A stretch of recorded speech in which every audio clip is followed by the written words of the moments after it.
மார்கழி மாதம் 9ஆம் நாள். திருப்பாவை பாசுரம் 9.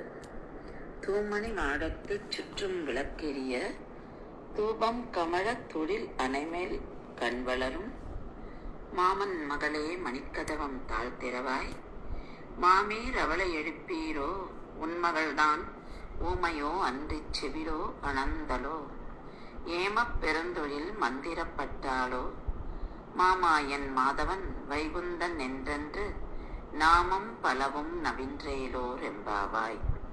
இந்த பாட்டுல ஆண்டாள் இன்னொரு பெண்ணை எழுப்புறா. அந்த பெண் தூங்கிட்டு இருக்கா. அவ எந்த மாதிரி இடத்துல தூங்கிட்டு இருக்கா அப்படின்னா, நல்ல பிரகாசமான நவரத்னங்களால கட்டப்பட்ட மாளிகை. அங்க சுத்தீர நல்ல வெளிச்சம் கொடுத்துட்டு விளக்கெல்லாம் எரிஞ்சுட்டு இருக்கு. நறுமணம் வீசுறது. அழகான பஞ்சு மெத்தை. இதுல தூங்கும் எங்கள் மாமன் மகளே அப்படிங்கிறார்.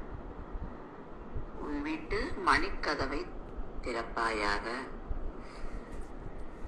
அவ அம்மா கிட்ட சொல்ற, எங்கள் அன்பு மாமியே அவளை எழுப்புங்கோ அப்படின்றா. எத்தனை நேரமா உன் மகளை கூப்பி கூப்பி அழைக்கிறோம், பதில் கூட சொல்லலையே. அவ என்ன ஊமையா செவிடா, இல்ல அவளை அப்படி சோம்பல் ஆட்கொண்டு விட்டுதா அப்படிங்கிறா. இல்ல அவ இதுல எல்லாம் எழுந்துக்கவே முடியாதபடி ஒரு மந்திரத்துல போய் சிக்கின்றாளா அப்படின்னு கேக்குறா.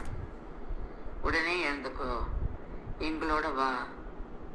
அந்த மாயங்கள் செய்பவன் மாதவத்துக்கு சொந்தக்காரன், வைகுண்டத்துக்கு அதிபதி.